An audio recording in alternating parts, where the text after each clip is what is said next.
परिचय। भौतिकी के शिक्षक आज प्रयोगशाला में भौतिकी का एक प्रयोग करने जा रहे हैं। वे विद्यार्थियों के समक्ष प्रयोग आरंभ करते हैं। उन्होंने एक तख्ते को लिया जिसके केंद्र में एक सुराख है। उन्होंने एक विद्युत परिपथ बनाया और उस सुराख से होकर तार को प्रवेश कराया। उसके उपरांत उन्होंने तख्ते पर एक समान रूप के लौह चूर्ण का छिड़काव किया। इस व्यवस्था को सजाने के बाद उन्होंने विद्युत परिपथ की कुंजी को चालू किया। जब उन्होंने विद्युत कुंजी को चालू किया तो लौह चूर्ण के कणों में थोड़ी गति हुई और वे कण संकेंद्री वृत्त प्रतिमान में व्यवस्थित होने लगे। उन्होंने यह प्रयोग आपको विद्युत प्रवाह के चुंबकीय प्रभाव को दिखाने के लिए किया। आपने देखा कि विद्युत धारा द्वारा उत्पन्न चुंबकीय क्षेत्र के कारण लौह चूर्ण कण संकेंद्रीय वृत्त प्रतिमान में व्यवस्थित हो गया। विद्यार्थियों, आज हम गतिमान आवेश और चुंबकत्व के बारे में विस्तार से अध्ययन करेंगे।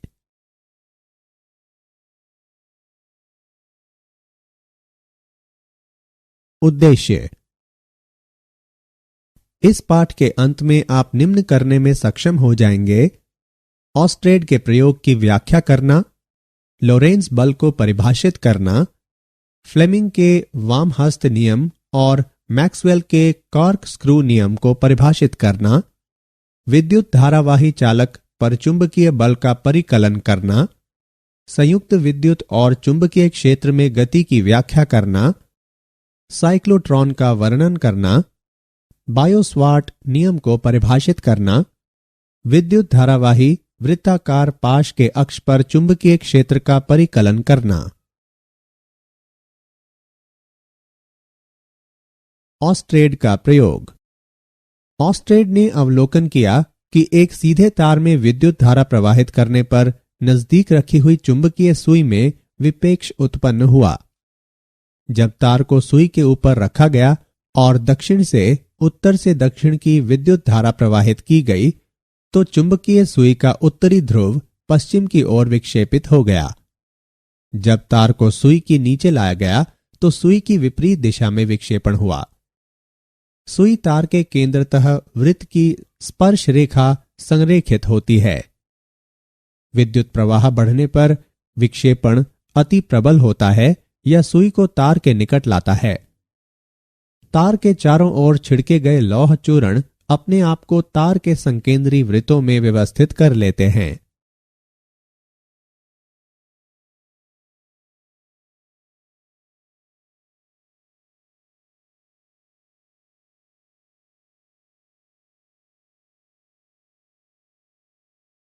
उत्तर ध्रुवीय ज्योति।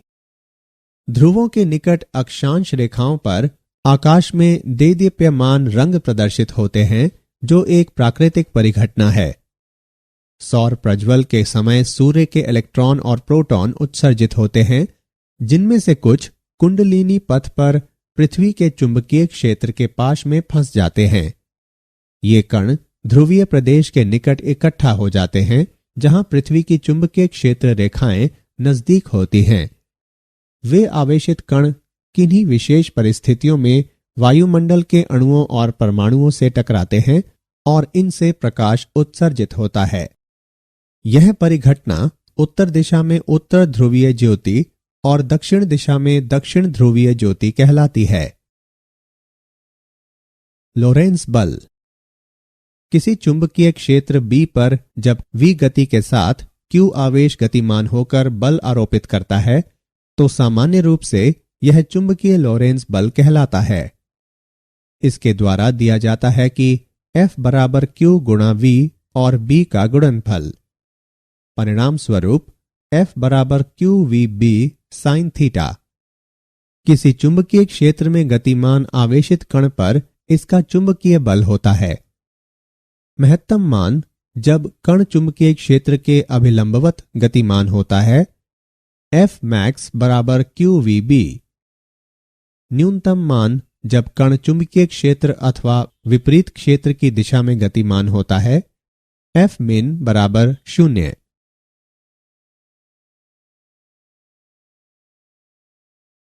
फ्लेमिंग का वामहस्त नियम।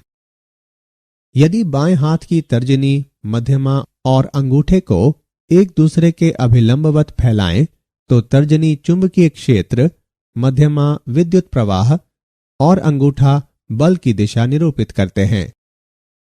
इस नियम का उपयोग चुंबकीय क्षेत्र में धारावाही तार के लिए होता है। तार मोटर यंत्र के आर्मेचर के रूप में कार्य करता है।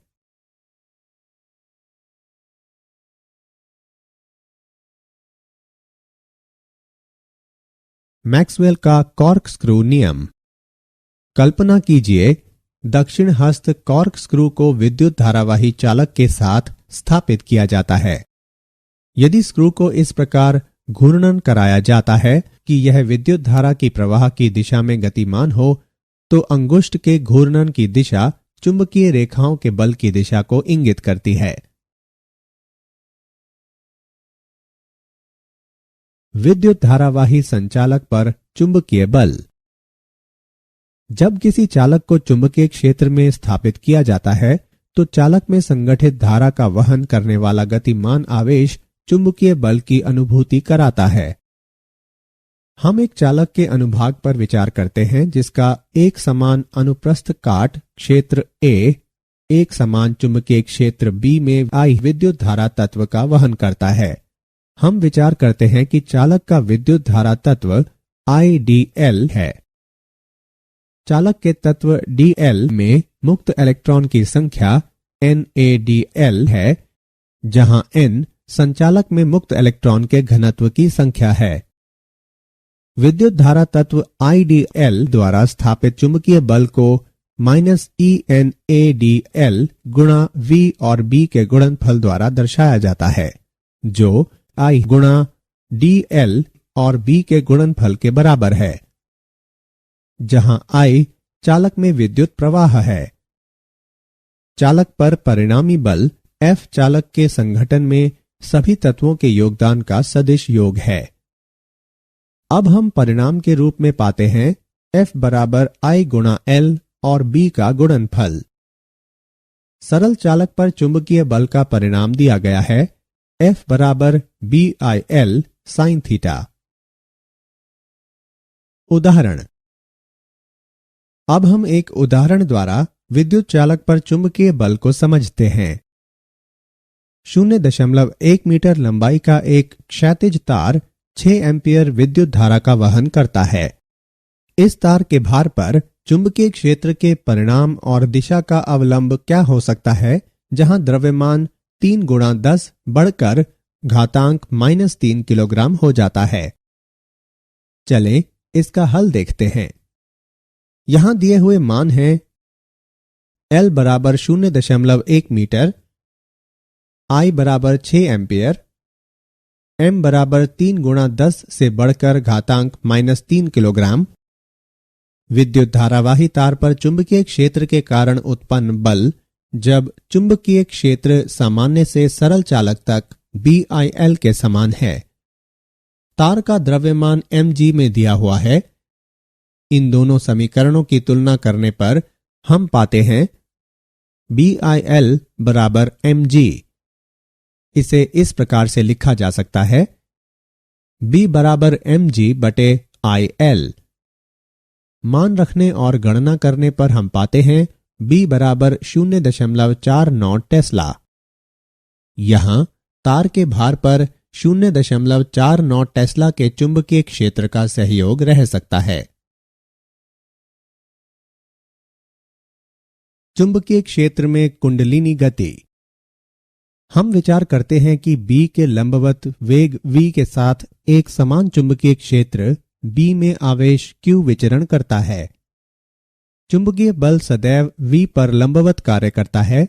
आवेश का वेग सिर्फ दिशा में परिवर्तन लाता है। वेग V चुंबकीय क्षेत्र के अंदर नियत रहता है। अचर परिणाम और स्थिर दिशा वाला बल हमेशा V से समकोण पर आरोपित होता है और यह आवेशित कुंडलिनी गति को बढ़ाता है। अभिकेंद्र बल की आवश्यकता वृत्तीय पथ पर चुंबकीय बल द्वारा उत्पन्न आवेश का वर्णन करने के लिए होता है। वृत्तीय कक्षा की त्रिज्या जानने के लिए mv को qb से विभाजित करना होता है।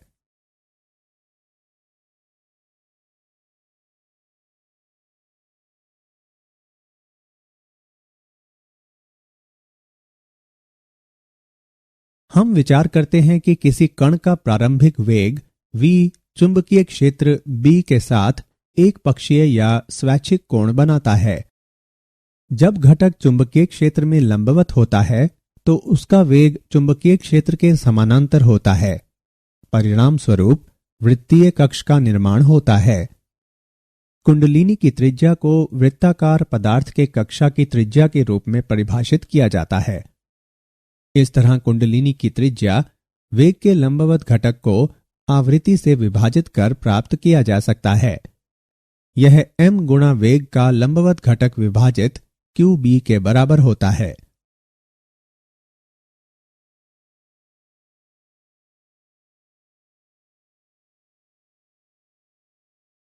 संयुक्त रूप से विद्युत तथा चुंबकीय क्षेत्रों में गति।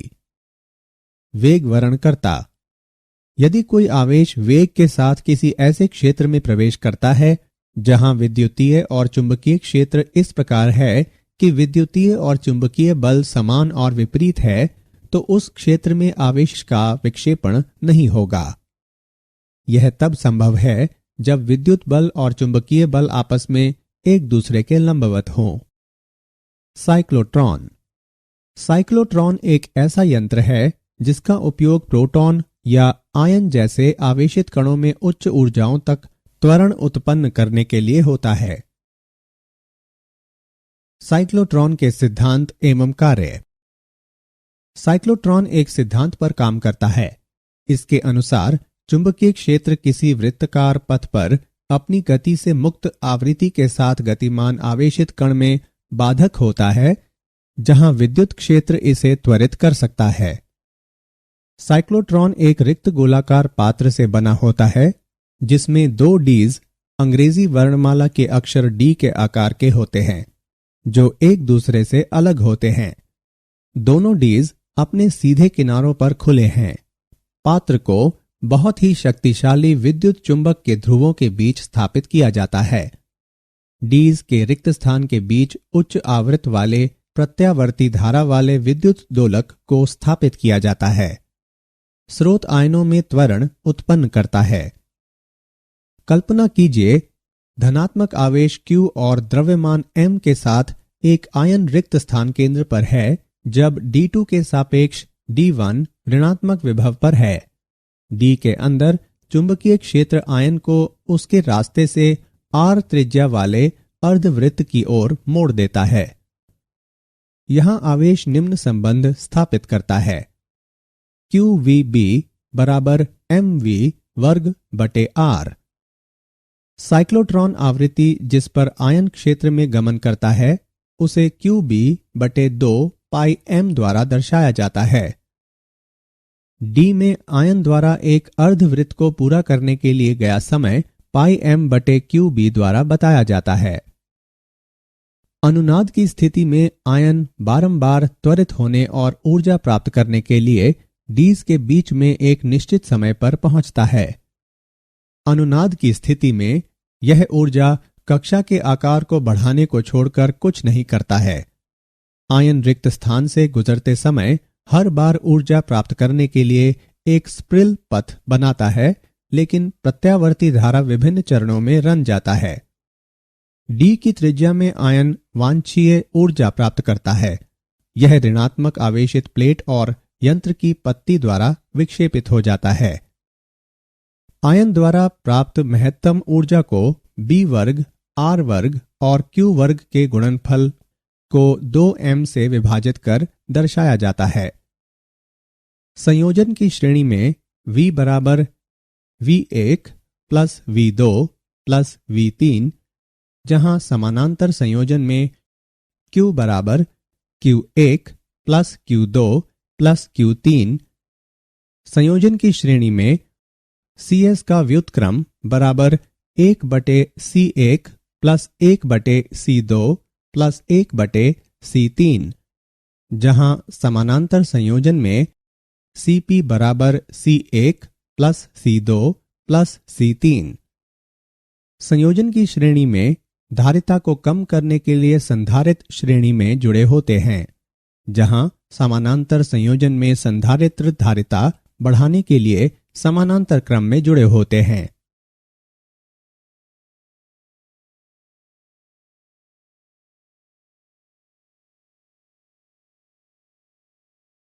साइक्लोट्रॉन के अनुप्रयोग और उसकी सीमाएं।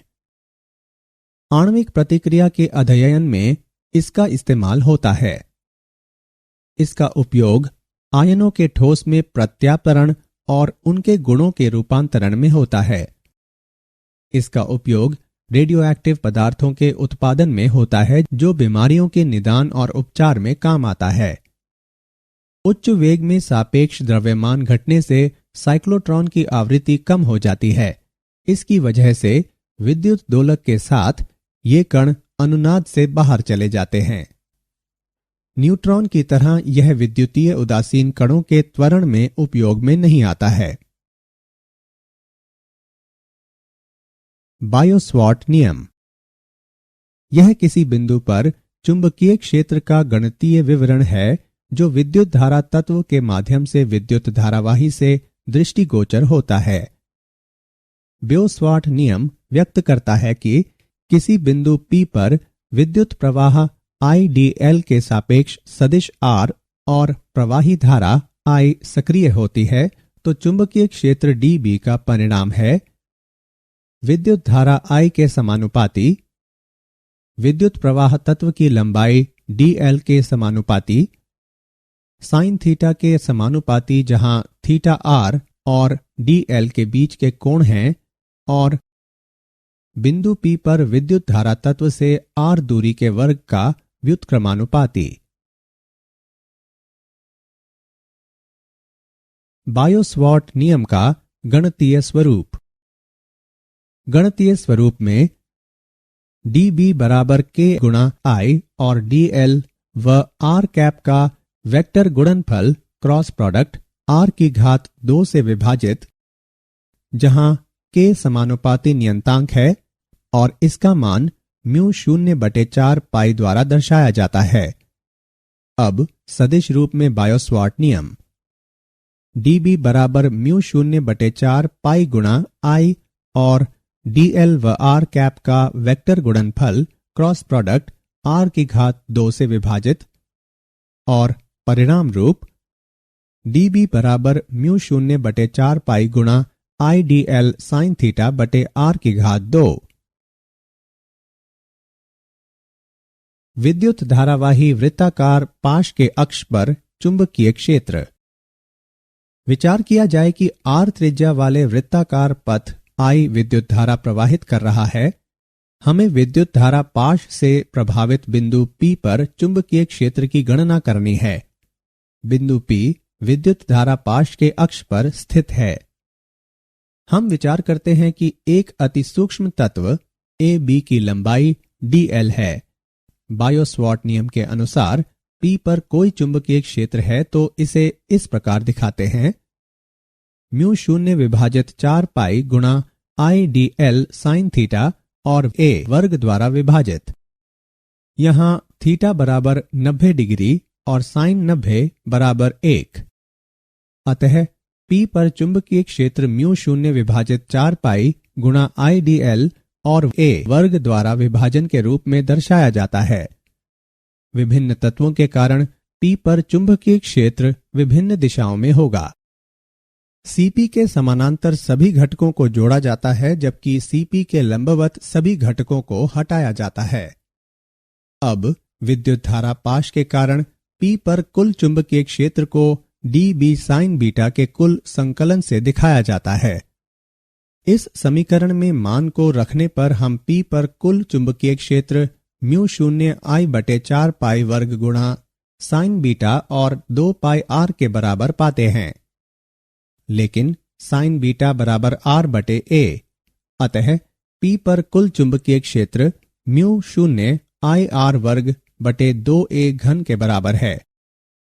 इस समीकरण को हम इस प्रकार से भी लिख सकते हैं μ0IR की घात 2 बटे 2 गुणा r वर्ग प्लस x वर्ग की घात 3/2। यह चुंबकीय क्षेत्र वृत्ताकार कुंडली के अक्ष पर कार्य करता है।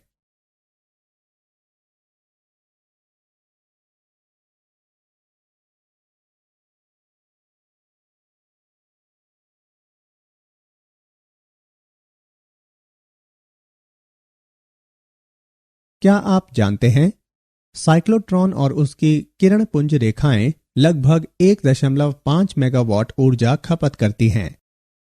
सर्वविदित चुंबकीय क्षेत्र को विद्युत धारा या परमाणु चुंबकीय गुरुत्व या समयाक्षित विद्युत क्षेत्र द्वारा प्राप्त किया जा सकता है। न्यून प्रतिरोध शंट का उपयोग दो उद्देश्यों मीटर की श्रेणी को बढ़ाने और दृढ़ता से इसका कुल प्रतिरोध कम करने के लिए किया जाता है।